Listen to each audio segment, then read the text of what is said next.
اعوذ باللہ من الشیطان الرجیم بسم اللہ الرحمن الرحیم۔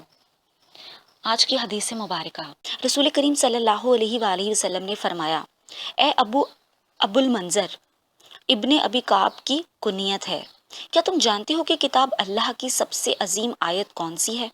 میں نے کہا اللہ اور اس کا رسول ہی بہتر جانتے ہیں۔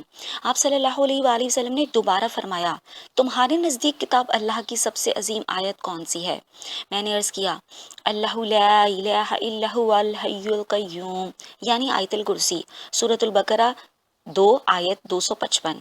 آپ صلی اللہ علیہ وآلہ وسلم نے میرے سینے پر ہاتھ مارا اور فرمایا، اے ابو المنذر، تمہیں یہ علم مبارک ہو۔ وضاحت: آیت الکرسی سب سے افضل ہے، اس لیے کہ اس ایک آیت میں 17 مرتبہ اللہ تعالیٰ کا ذکر ہے، اور کسی آیت میں اللہ عز و جل کا اتنی بار ذکر نہیں ہے۔ اسے ہر نماز کے بعد پڑھنے والا سیدھا جنت میں جائے گا، اور جس مال پر پڑھا جائے اسے کوئی چور ڈاکو چرا نہیں سکتا۔